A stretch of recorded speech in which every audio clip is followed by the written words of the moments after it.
Awesome. Hello, everyone. My name is Lindsay. I am one of the specialists here at the Minnesota Department of Education. And regarding this, I have worked very closely with Jenny and some other colleagues on the CTE program application. And we are just super excited to have you here. We thank you for your time as we just go through today's session on the application, the revisions, and how this will work for your LEA. So an LEA is a local education agency. So your district, charter school, tribal school, whatever it may be. And so we're just going to walk through this application throughout, just because we are expecting a pretty high number in this meeting based upon registrations. We're going to ask that we save questions until the end, but please put them in the chat. We truly do care about your questions and we want to answer and address them and really make this session as beneficial as possible for you. But we also just want to be mindful of the time and making sure that we have time to go through the actual information itself. And so with that, I'm going to hand it over to Jenny. Yeah, so my name is Jenny Nice, and I've been working on the application process as well with Lindsay. So when you have questions about the application or you submit to our inbox, Lindsay and I and a couple of other of our staff members will be reviewing some of those. So you'll now can put a face with the name and understand who's a part of the process. I also am the health science specialist, cosmetology, public service and safety, and Lindsay still wears her hat as AFNR specialist as well. So get to do a couple different things in our roles. The purpose of this application really is for new and renewing CTE programs. So going through the process of getting approval for a CTE program, you guys have been through that process. This is the renewing cohort that's going through the renewal process for the 2027 year. And so we really looked at evaluating the content that is within the application, and this application is really a snapshot of the story of what is happening in CTE and at your LEA. So when you answer the questions that are in there, you are taking a broad picture of what it is that CTE looks like at your school. And we know that there is a lot of turnover. There is a lot of there's times where your programs are really robust and you've got all those connections, and there are times where it isn't as much. So we understand the seasons. So really, when you fill out the application, make sure that you're doing a true reflection of where your program is at right now. Our goal really is to come alongside and help support you in your process of continuing to develop the program. High level answers, and we'll get into that a little bit more as we move forward. But our goal really is to partner with you. And I like that one of my coworkers said, it's not that we're the, MDE police of CTE. It's really to partner with you and figure out where are there gaps? Where are there things that we can do to really make Minnesota a great state within that CTE world?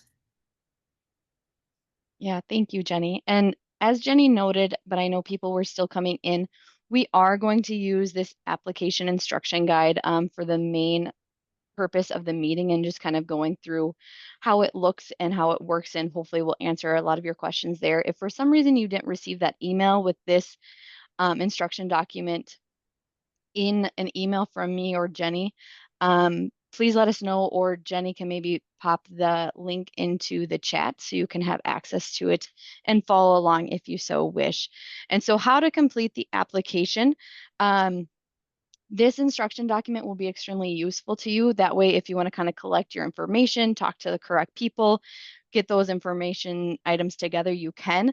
But the application is on Elkimer. And so Elkimer is an online document or resource that you can use, and you can input information, save it, and then come back to it. And so if you have any issues with that edit link, please let us know and we can send that to you. If for some reason you got started, the edit link didn't come to you, Jenny and I can go in and send that to you. We do not want you to have to start over if you input information, but the other way is you can also use this instruction document. So it's just going to ask for some general LEA information, contact of your CTE administrator, or maybe you have a CTE coordinator, maybe you have someone specific for a principal, superintendent, vice principal, whoever it may be, that's going to be kind of the main CTE contact. And then there is a secondary as well. And then you're going to just check the CTE programs that you are applying for in this application. Please realize once you collect or select a program or a cluster area, it's going to then have a drop down to select the program of study, and you can select more than one of those. And so if you open the actual Elkamer um, application and go through, you'll just notice if you hit agriculture, there's going to then be a drop down underneath that for the programs of study, and it will be throughout that process. The other things to note with this application and when you're completing it is, again, it's at the LEA level. And so it's going to be a holistic one application for your LEA, and each narrative response cannot be over 150 words. And so just keep that in mind as you're formulating your responses. Please consult with your teachers, with whoever it is at your district to formulate these responses. But again, it's one application for your entire LEA.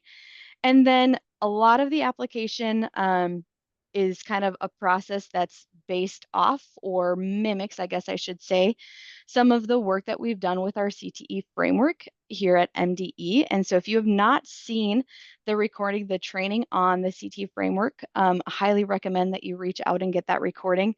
It's a great resource, and it really is a holistic view too of what we want to see in our CTE programs across the state. And some of our colleagues worked really closely with that and would be more than willing to support you with any questions you may have there. Jenny, I'm guessing I maybe missed something if you want to fill me in, and then we can go to your next section. I am trying to put a better link in here. So I added another link so someone couldn't open the first one. So check the chat and see if you can open that link if that one's better. Um, no, I think this was really good. Uh, we can go into, so I think, yeah, that's a specific, and on the application, when you go in to fill it out, really remember this document is to help you gather your answers, gather all of the information before you go into Elkamer and start answering it. So Elkamer is just that fancy name for the online platform. It's nothing you have to worry about as far as referencing that, but that online application, then you'll be prepared if you use the answers that you've gathered from this or the instruction document will help you along the way. And as I'm sure you'll see on each page, I know you'll see on each page, there's a way to save and continue if you need to go back and you need to edit, you need to grab some more information prior to submission. If you accidentally submit it and you want to add some more information to that, you'll just reach out to us and we can send that copy back to you, and you'll go right back into the system again and be able to edit it right there. So you won't have to start all over. So please don't start all over. I know for our previous cohort that we met with, there's a number of people that restarted again. So just reach out. We want to help you with that. And if you hit the save and continue later option, it will send an email to you. As long as you put your email in there, it'll send an email to you with a link directly to edit that form. So we're going to move into the questions. So we're just going to do kind of a deep dive into each one of these to give you an idea of what it is that we're looking for when you're gathering that information. So the first question is, and again, these are 150 words or less. That actual text box will cap out at that. So high level overview. Access to inclusion is a section that talks about how does your program focus on ensuring barrier-free learning environments? So your LEA should describe how your classrooms, your labs, your instructional practices remain accessible for all learners, and includes students with disabilities or other special populations. You'll explain how your CTE staff are a part of IEP and transition planning, and really you can reference data on how you use that to influence and manage this area. So you'll see in each one of our sections, there's bullet points underneath that first statement. Those are really the topics to cover in that space. And some of you may have things that are more developed in one area and less in another. Again, this is a snapshot of what it is that your program is able to offer. Two questions that are listed there The first one is, how will the LEA ensure that the CTE learning environments are accessible and barrier-free? They provide appropriate accommodations for special populations and include all CTE staff participation in IEP and post-secondary transitions planning. The next question is, how will the LEA monitor and use data to ensure all students can participate in CTE programs and identify supports needed for students with disabilities or those experiencing disadvantage? So high level, you have 150 words that you can use to answer each one of those questions. Thanks, Jenny. Just looking at the chat, I realize some of you are still having issues with that link for this instruction document. So um, please realize there should have been a confirmation email that came through that has this in there as an attached PDF. But otherwise, Jenny and I will make sure to follow up with individually or as maybe a group and resend this document out just to ensure that everyone does have access to it. So we apologize for any inconvenience there. The next section is regarding career connected learning. And so in this area, it's really outlining how students experience career awareness, exploration, and preparation. So maybe it's guest speakers, industry tours, job shadowing, and other structured activities that allow students to really gain some experience with career awareness and exploration. Leaders, you should be describing how these experiences help students make informed decisions about their future career pathways. So again, you have the bullet points, and then there's two specific questions to answer regarding career awareness, exploration, and preparation, and really how you're developing those meaningful experiences to allow for future planning and how you as an LEA are providing those specific opportunities. Oops, excuse me. Go ahead, Jenny. Just gonna try to message someone quick to see if they can get us the link. All right. The next section then is on continuous improvement. And this is where you will describe how CTE is included in your regular curriculum review cycle. So that should be every 5 years, how student performance data is reviewed to guide adjustments. And this section emphasizes having an intentional, repeatable process for program growth. So that curriculum review cycle is something that's really important. And I know that sometimes we have heard that CTE gets missed in that, and sometimes CTE needs it more often than other areas. So just note that whatever you answer here is just that explanation of what it is that you do to address those updates. So again, you see the 4 bullet points that are listed there, and those are the ones that you will focus on as you are answering the question, which is, how will the LEA ensure the CTE programs are included in the regular review cycle and use student performance data to continuously guide continuous improvement within that program. You want to go on to the next page, Lindsay? Yeah. Oh, sorry, struggling with that. So effective CTE professionals. So in here, it's the CTE, how the LEA ensures the CTE and teachers uphold their license and stay connected to industry expectations. How you will basically monitor the licensure and ensure that those pieces are all meeting the correct guidance for the content that those instructors are teaching at your district within CTE, and how they're having access to professional development that helps them grow in the content that they're teaching, and ways educators are staying informed on those workforce trends. So maybe your CTE teachers are well engrossed into a CTE organization.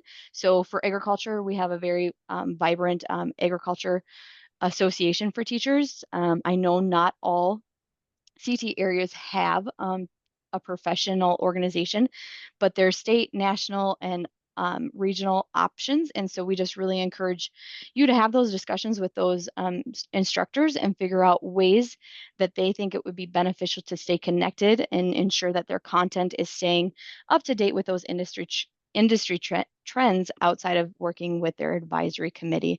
So in this one, they're going to have a question that says, briefly describe how your LEA will support CTE educators and administrators in staying current with industry trends, licensure requirements, and relevant professional resources. We're in CTE, things are changing quickly, and so we want to make sure that the content is changing as efficiently with that as possible. And so from there, we'll go back to Jenny with facilities and equipment. You'll see our coworker Mary in the chat. She found the PDF. Thanks, Mary. And so if you don't have it, you should be able to access that now. All right, so the next section is on facilities and equipment. So you would describe how safety is ensured across all CTE programs. This includes equipment guarding, safety signage, first aid availability, class sizes.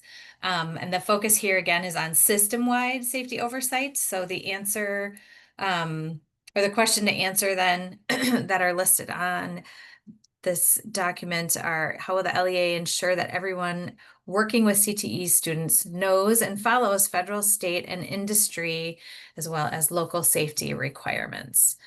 So again, high level and broad, and what's your district do to make sure that is followed? Pretty straightforward. So integrated curriculum has 3 questions, but this section is about the curriculum and how it connects to industry aligned and local standards. So remember, in the state of Minnesota, it is um, local authority. And so you guys do have the ability to develop those standards and really rely on your advisory committee and your industry individuals to help truly develop and grow those standards to best meet your community needs. And so the LEA will describe how your curriculum is relevant to the workforce data, technology skills, workplace skills, and safety instructions that are built within that course to align appropriately. You will also have the opportunity to explain how students are gaining experiences that they need to connect to the post-secondary sector and entry-level employment. Again, this is that local standard, and you get to kind of work with your advisory, your industry, maybe professional organizations, curriculum director, whoever it may be, to really guide that work and ensure that it's staying aligned and to date with what is being taught at your school. And back to Jenny. Okay. You want to go to the next page? It's hopping all over the place. All right, local partnerships. I think this is one of my favorite things that I was able to do when I was in the classroom, and that is the partnerships with business, industry, and in your community. So really get a chance to highlight the work of your advisory committees. Minimum is that they meet twice a year, keep on file an agenda or minutes, and then make sure that half of the members represent industry. And you want those industry partners to align with the content that you're teaching so that they can really support and speak into and advocate for your CTE programs on behalf of you as a school. So you'll explain how your advisory input directly influences your program improvements, and be sure that this section reflects your reality or the goals that you have. So the reality might be, we don't have an industry partner that fits the needs that we're looking for right now, or we are looking for someone, or maybe that's your goal. So we don't have what we're looking for, and this is what we're trying to align with. And then your 4 points that are listed there, again, verifying that those things are in place. So active advisory, documentation, 50%, and that they inform program improvements. And your question is just to briefly explain how the advisory committee feedback will keep your program relevant to current industry needs. Thanks, Jenny. So program of study and credentialing. Here is about how your LEA has determined the course offerings, the sequencing, and what opportunities students have to receive credentialing, dual credit, multiple entry and exit points, depending on what their career goals may be. And then leaders will outline their purpose for creating and reviewing the programs of study and how it's aligned with the post-secondary pathways. And so again, that it's multifaceted. It can seem a little daunting, but really look holistically in how you're trying to grow and embed and work with your industry partners to ensure that you're trying to kind of meet the demand of the workforce as it's ever changing. And so there's two questions there that you guys are going to answer, and it's about determining the courses within the career field, including the consideration for sequencing. We know that's not always perfect, but again, we want um, answers that are honest and true because our goal is to take this and truly be able to work cooperatively with your LEA and with your programs and ensure that it's a cooperative, growing process so we can have that continuous improvement throughout the years until your next cycle. And then the next question is, how will your LEA develop, evaluate, and ensure course sequencing that effectively prepares students for career and post-secondary opportunities, including access to credentialing and post-secondary credit when applicable. So again, this maybe just isn't where some of your programs are at, and maybe some are excelling, or maybe it's just a growing phase, and that's perfectly fine. But some of this is about just giving you thoughts and ideas of where we want to see those CTE programs growing into, because we always have ways to grow and improve and connect better to our industry partners. Jenny. All right, student leadership is the next section. LEAs must show how students access leadership opportunities, whether or not a CTSO is used. CTSO is a career and technical education student organization. Examples of those are things like HOSAs for health science, Skills USA is a broad more broader reach than some of the other ones. And then we have like DECA, FFA. There's a whole bunch of organizations. So if you're not familiar with one of those, hopefully one of those titles popped out to you. Um, so this, if you don't use a CTSO, leadership development can happen in other ways like project leadership roles, community engagement activities, or other structured leadership experiences that maybe your school participates in. So the question to answer here is, how will the LEA provide leadership development opportunities for students with or without a CTSO? And then in the student-centered instruction, this is where you are working to have the instruction be designed and build off those occupational skills that align with industry expectations as closely as possible. The LEA should describe tools, projects, assessments, and other things that are used to help students reach those entry-level competencies and skill sets that they would need for that post-secondary or entry-level employment. And so there's a couple bullet points there just to guide your thought process. And then the question is, how will the CTE programs ensure students develop the occupational skills needed for those specific career fields? Again, it's at the LEA level, and so you're not maybe going to be able to list each CTE program and what they're doing, but holistically, how are your CTE programs allowing for this entry level skills that they are needing? And authentic assessment is Jenny. Yes. Last but not least, for the narrative questions, authentic assessments and work-based learning. These are two separate categories, but we have them listed together here in this section. So you will explain how students gain access to quality work-based learning experiences and how technical skills are measured using authentic assessments.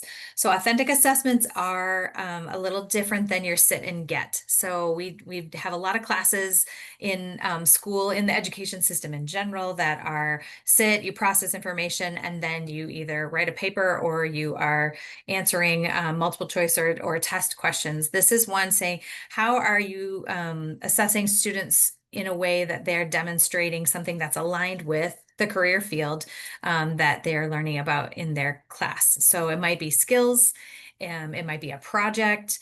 So making sure that we have those kinds of components included within CTE.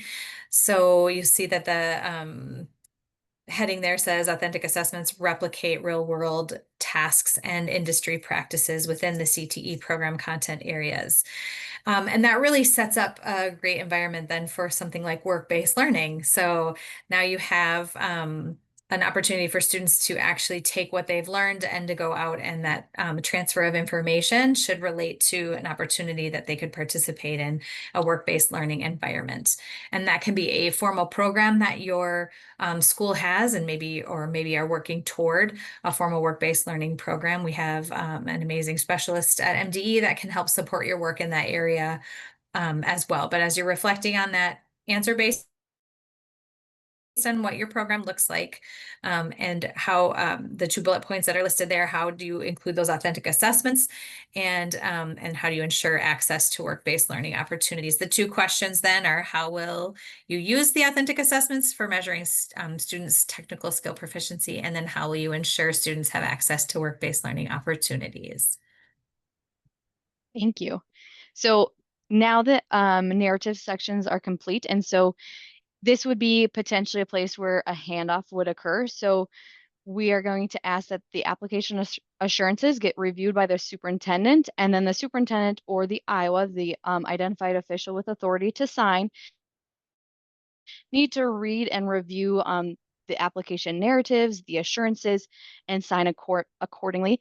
And so with these assurances, it's really outlining the responsibilities for the program administered, licensure compliance, non-discriminatory, safety, career quality, the financial oversight, kind of all the programmatic requirements that happen within the 5-year cycle of this renewal that happens with the CTE program application.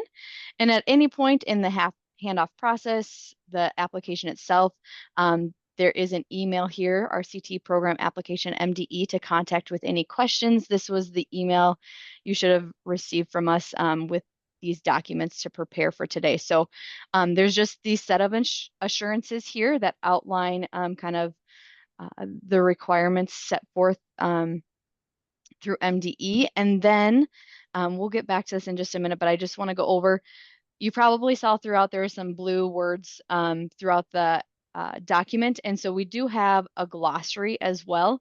So if there's anything that you're just unsure about, confused, need a little clarity, look in the glossary, contact Jenny and I through that email or whatever works best. We are truly here to assist.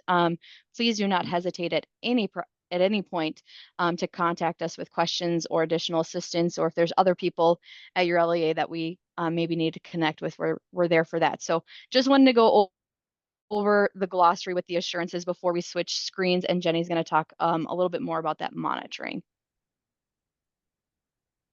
Yeah, so as Lindsay is putting up just a couple slides that we will reference today, we're going to talk a little bit about monitoring. And I will say that I was monitored by the Department of Health when I was teaching a nursing assistant class, and felt like sometimes those things can be intimidating. So we want to set this up for you so that you're prepared with this application to know that monitoring potentially is coming. So when you answer the questions in the application, be thinking about, what as an LEA am I able to demonstrate right now? If somebody were to come in, if a grandiose goal is listed, we're going to ask, how is it going? And we're going to want to come alongside in partnership to support what it is that you have going on.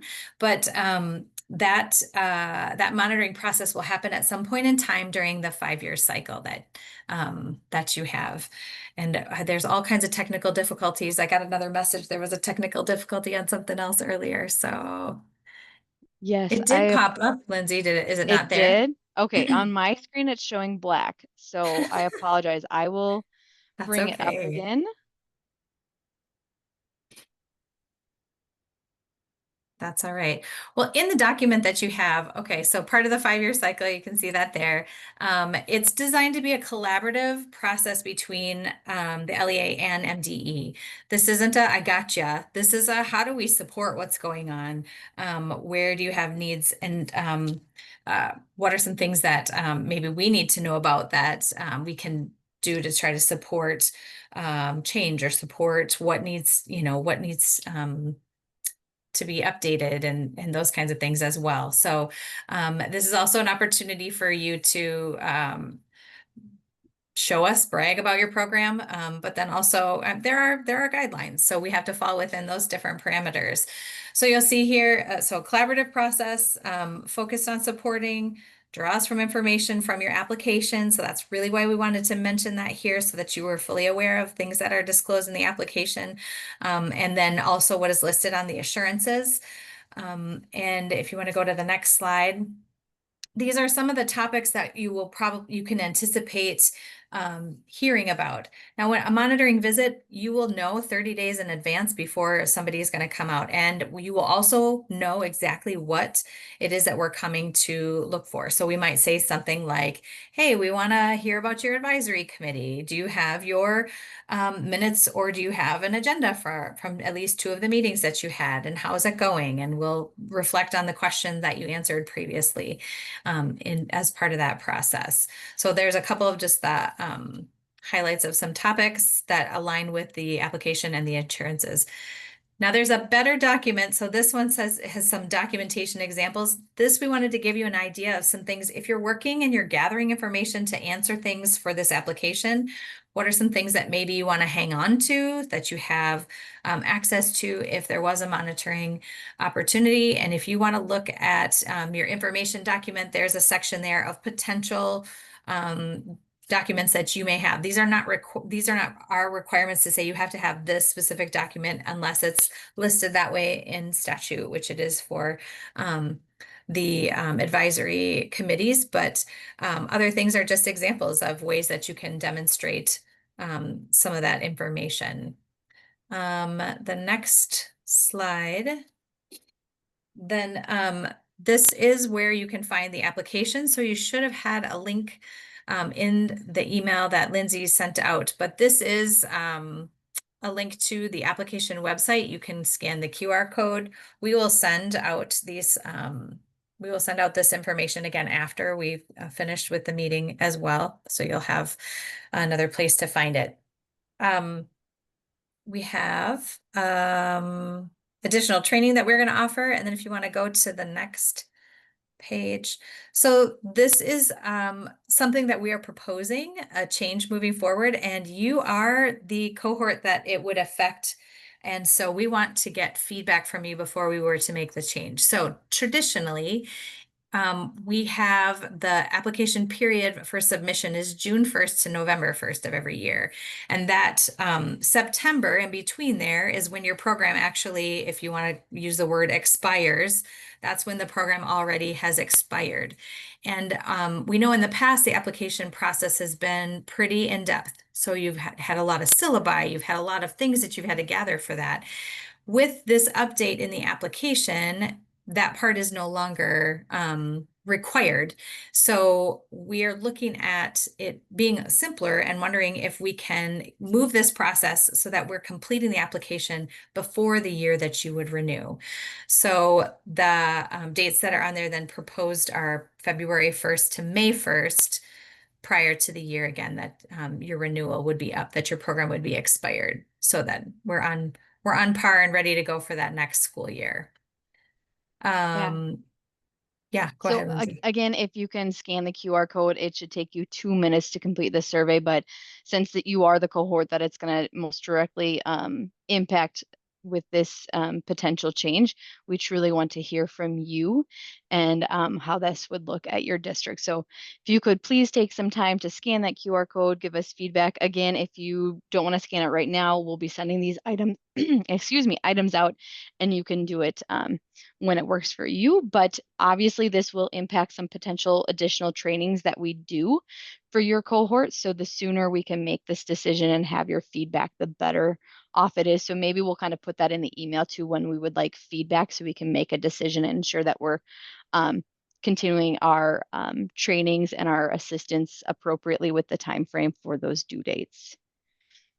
Yeah, and I think another thing to keep in mind with that too is that we are not collecting those syllabi, and we're not collecting teacher changes. So if you're still in process and a teacher needs to get a license and your LEA has been working on that, I've heard that story many times where we've got someone who's still working on it, that wouldn't affect the application. You could still complete that application during that time while you still have that in process. Yeah, good point. If there is specific questions you have regarding the CTE application, there is a comprehensive FAQ that This is listed on our website, I believe. Jenny, am I correct? It was Yeah, I think it posted. was just going to be posted. Yep. Yep. But we obviously have had a few system issues this morning. And so if for some reason you can't get there, that's fine. But if you have questions, you're more than welcome to put them there. But as you're in a cohort training now with Jenny and I, you're welcome to reach out to us as well. We realize, with a potential change date of when this is due and just, the change frame that it is from how it's been done in the past, that you might just have immediate questions you maybe want answered.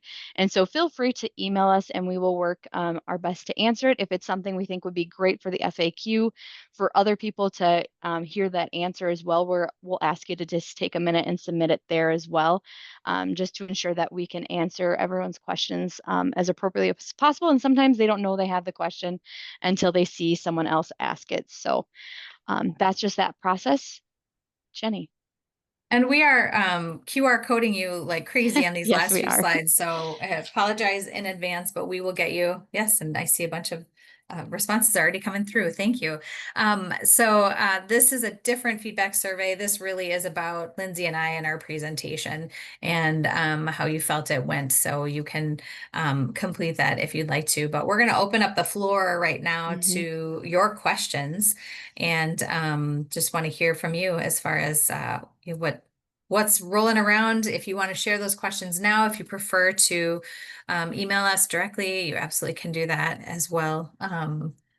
In the chat, Jenny, do you want to stop recording and we'll go into questions I sure and we can can look at do the chat as that. well? Yeah.